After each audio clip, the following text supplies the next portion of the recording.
African community flag, and Honorable Kanini Kega is here, shall be flown at half-mast at State House. All Kenyan diplomatic missions, public buildings, grounds, all military bases, posts, and stations, as well as naval vessels of the Republic of Kenya and throughout the entire territory of the Republic of Kenya. The Deputy President visited the school yesterday and urged Kenyans to avoid speculation on the number of deaths, the fate of the missing, and the cause of the deadly inferno, and instead called for patience, awaiting the conclusion of investigations. We really want to thank the security agencies, led by the Ministry of Interior and National Coordination, whose CS was here yesterday, which has already launched investigations and has directed the deployment of national government agencies in central Kenya to coordinate operations, with the regional commissioner, who is here, of central Kenya, providing periodic updates on recovery efforts, psychosocial support, and evacuation operations which are ongoing. The police have since cordoned off the place, so that's why we are doing it outside here, because inside now it's a crime scene. And for your information, that multi-agency is very well coordinated. Even the government pathologist is here, Dr. Udwar, and they are working with the Director of Homicide at the DCI, and they are already making sure that they recover the bodies so that the other process can continue. So we cannot get in there because of that reason, because it is still very, very delicate. But also to say at this point in time that we have a main committee at the county level, led by the regional commissioner as the chair, with the county governor of Nyeri, Honorable Mwalimu Kahiga, also who is a teacher by profession, co-chairing that as well. And then there will be a day-to-day committee here, as directed by the CS for Interior and His Excellency the President, that we will have the DCC now chairing the day-to-day operations of this whole operation. We are very keen as government, and the CS will be speaking, to ensure that normalcy returns, even so that those who need to continue learning can continue. So the DCI and the government pathologist have been here and are still conducting investigations and scientific analysis. Their tireless efforts in uncovering the truth is commendable. However, this will take time, and therefore they will continue to work diligently to ensure that the country gets the root cause of this tragedy. On the Ministry of Health, I think, let me leave, Waziri will explain further. But when it comes to the Ministry of Education, I beg your pardon, the health professionals have been on site here from the MOH, from the National Public Health Emergency Center, and their efforts are focused to ensure that all of the injured receive the necessary medical attention, and they have helped facilitate transfers and have airlifted those in critical conditions. Unfortunately, one of the boys, we lost him, unfortunately, the one who went all the way to KNH. Under the Ministry of ESL and regional development, we've been able, as a government, to provide the food that is required here. And it is important because that is the first thing that is required, honestly. Rice, about 100 bags, beans, 50 bags, corn soya beans, 24 kg bags, then blankets, about 200 pieces, kitchen sets, soap, sanitary pads, and what have you. And all of this, the CS for ESL's, Beatrice Askul, was here yesterday, and they've already been delivered. Counseling and support. Disaster response agencies, including the National Government Administrative Officers, NGAO, the Kenya Red Cross, and the National Disaster Operations Center, who are also here, are working to coordinate support for the affected parents and the school community, offering aid and counseling services. So far, 37 girls have been counseled and 32 boys as well. And this is we are still counting quite a number of parents, and the information that the Red Cross is providing is that anybody traumatized by this situation, the counselors, the 63 counselors are available for that matter. Conclusion of the investigations. While the cause of the fire has not yet been conclusively identified, the government confirms that it has mobilized all relevant agencies and continues to work diligently to conduct this investigation throughout. Those found responsible will be brought to justice, and the CS will be talking about that.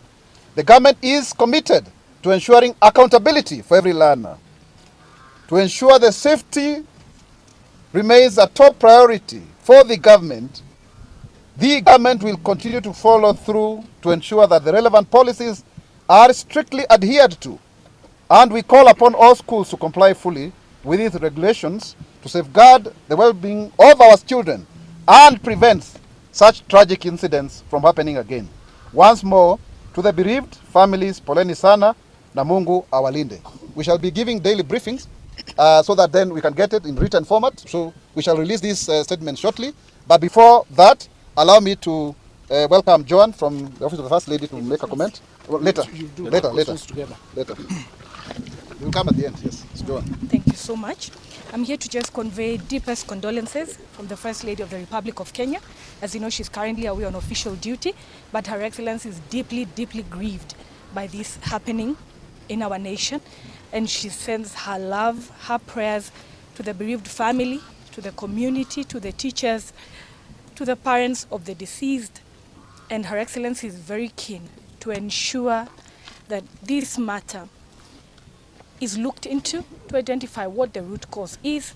And as a team, she has sent us with food, over 50 bags of rice and other material support for the community, for the children, for the parents. And this is just the first support. We are here on the ground to assess the situation and to see how we are able to further help. Her Excellency is very passionate about the children of this nation. She's Mama Taifa. And so with us, we come with prayers, we come with love, we come with the condolences from the First Lady, and we look forward to just participating with all the government agencies that are on the ground. We are grateful for the immediate support that came from the different line ministries, from the county government, and we look forward to just working together to see how we are better able to support the community and the school. Thank you so much. Thank you very much. Now, before I invite the governor to invite the CS, I once again want to recognize the tireless efforts of PS Belio Kipsang, who was here yesterday, and he's here today on the ground to make sure that all is well. So without much ado, ndio rafiki yangu huyu Mainda asichoke kushikilia hii vitu hapa. Karibu governor. Asante sana msemaji wa serikali, mheshimiwa waziri, mheshimiwa Migoso ambaye yuko hapa, waziri wa elimu, maofisa wengine walio hapa, mheshimiwa Kanini Kega, mheshimiwa MCA wa area, Joan kutoka ofisi ya Mama Taifa, mabibi na mabwana, hamjambo. Niko hapa siku ya leo kama ishara moja ya kuwa sisi tunafanya kazi pamoja kama serikali kuu na serikali ya county, hasa katika mkasa huu ambao umetupata. Na jambo moja ambalo ningetaka niendelee kuomba ni kwamba wananchi wote, kwa wazazi ambao wameathiriwa, tuwapeana pole zetu na tunawaombea Maulana akaweza kuwapeni nguvu. Lakini zaidi ya yote naomba tukawa angalau watulivu kidogo, kwa sababu sehemu ambayo imebaki ni utafiti wa kisayansi na mambo ambayo yatachukua muda kidogo, pengine siku moja au mbili, ndipo hasa tukaweza kupeana idadi maalum ama idadi iliyo kamili kuhusiana na mkasa ambao umetupata. Ningetaka pia kwa niaba ya county, wananchi wote wa Nyeri, nianze kwa kumpongeza na kumshukuru Mheshimiwa Rais wetu William Ruto ambaye alitutumia risala ya lambirambi kutoka jana, na maofisa wake zaidi ya mawaziri 4 wamefika sehemu hii. PS wake pia wamekuja, regional commissioner amekuwa pamoja nasi, na siku ya leo pia tumeweza kumpata msimamizi wa ofisi ya First Lady. Tungetaka tuchukue nafasi kuwashukuruni, na zaidi pia tumshukuru naibu wa rais kwa sababu pia naye aliweza kufika jana, na tuseme kwetu tunaendelea kuomba kuliwazwa, kwa sababu haya mambo ni magumu. Kwa wale ambao siku ya leo niliweza kupitia hospitali, kuna kijana mmoja ambaye tulikuwa tumempeleka Mount Kenya, yuko sawa sasa, nimemwacha na mzazi, na wale wengine 3 wanaendelea kupata matibabu. Asanteni siku ya leo. Pia ningetaka nichukue nafasi hii nimkaribishe waziri hapa Nyeri. Mahali ulipo hapa ni Kieni, sehemu ya ubunge ya Kieni, ni constituency kubwa kabisa ambao ni 50% na moja ya area ya Nyeri, na ningetaka nikukaribishe pia nikiwa namtambua Mheshimiwa Kanini Kega ambaye ni mbunge wa Yala ambaye ametoka Arusha na kuja kuwa pamoja nasi alipopata habari jana. Kwa hivyo namkaribisha waziri. Sana waziri. Thank you. Yeah, thank you, ladies and gentlemen and members of the press. Let me take this opportunity to thank Governor, the PS, Minister of Education, for the work that you've been doing since this tragedy occurs yesterday. Let me say that once I received this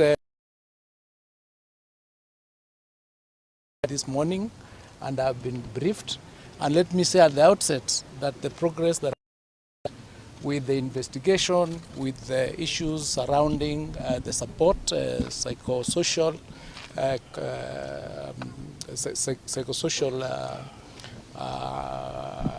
counseling of the families and the children has been going on very well through the Red Cross. But let me pass my condolences to the family and pray for those who are in the hospital and undergoing treatment. And let me also say at the outset that this incident is not the first one in the country. This is one incident that perhaps one could say is one too many. It started all the way from 1991 when we had the first case of Changuli, and then 2000 we had St. Kizito. And these things have been going on, and every time they occur, we think that the next event will not take place, but it so happens. So as a Ministry of Education, we are looking into the root cause. We want to examine ourselves and find out what is the root cause of these incidences. And we have policies in place. We have school safety standards that were passed in 2020 that schools are supposed to adhere to. The investigation that is whether there was compliance with those rules and regulations. And perhaps as a country, it has reached that time when we look at those rules and regulations, which are policies, and find out whether it is time for us to move them a step further and make them laws, so that there are penalties that will attach, because we cannot go on like this as a country. There were between 9, I think, and 13 very young children in an environment where they are supposed to be safe, and then something happens. We yet do not know what the cause is, but whether it is an electrical fault or an act of arson, we will need to deal with it in a sense that there is a better way of resolving these issues. Opportunity to thank those who have given donations to support the community around here, so can get something to eat, and because there was a lot of pain once this particular tragedy occurs. So thank you so much, the First Lady and the rest that have contributed.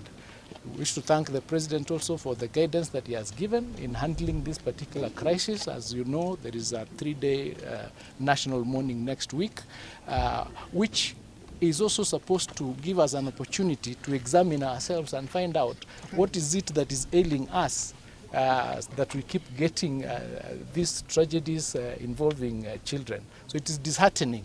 It's disheartening, and it's time we get a solution to it. So thank you so much. I do not want to talk much because we've agreed that there is going to be one source of information through the RC. So the updates will come from one point so that we don't have confusing information out there.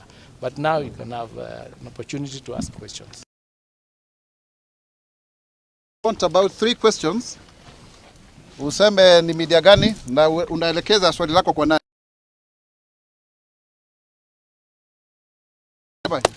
So who wants to go first? Yes. So go first.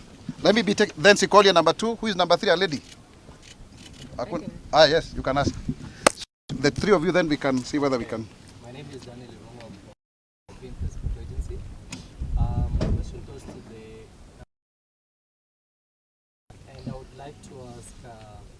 how prepared are the schools in the region and in case of such emergencies? And to ensure that those measures are put in place and that they are adhered to. Okay. Are there like emergency drills being done in schools to ensure that? Thank you, Scolia. Thank you so much. My name is Enoch Sikolia from CGTN. My question still goes to the CS. You well put out safety guidelines were given in 2020. That is 4 years ago. And I remember at that particular time, the ministry went around, they did a research and found out that many schools had not adhered to. And clearly,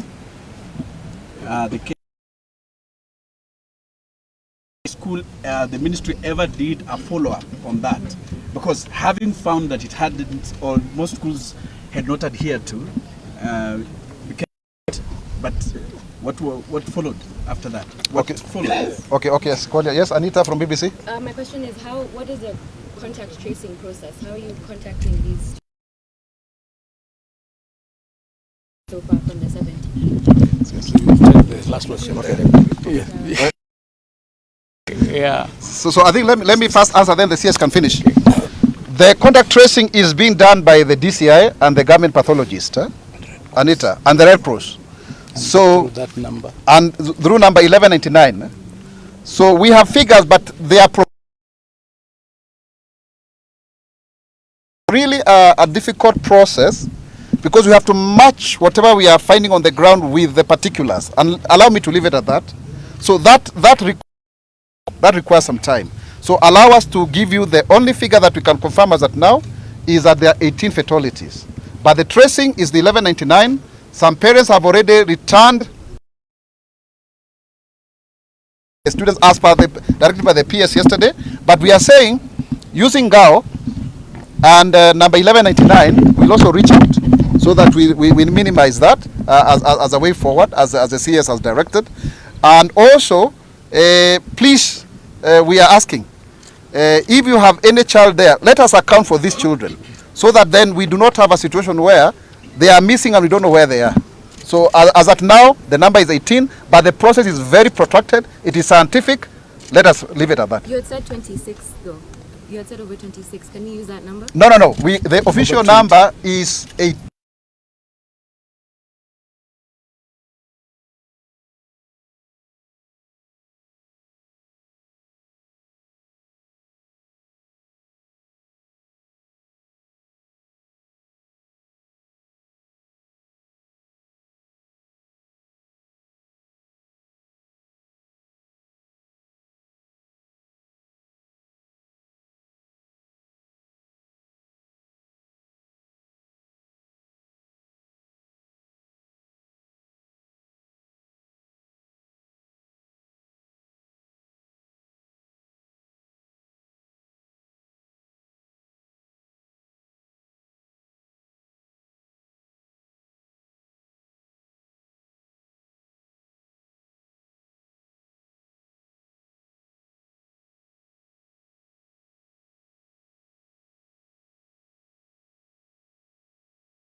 The numbers between 18 and 156, kindly allow me, because we don't want to mislead you.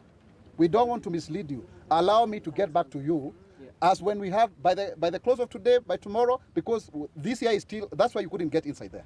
So allow us to leave it at that. At the beginning, you said 20. At the beginning, you said 20 had been found. No, listen. So 70 minus 20 is 50. No, listen. No, excuse me, good people. Yes. Ni vizuri tuseme ukweli. Yeah. The government cannot be a source of misinformation. Are we together? Yeah. Now, the numbers we can confirm, ladies and gentlemen, members of the fourth estate, is that we have 18 fatalities. Yeah.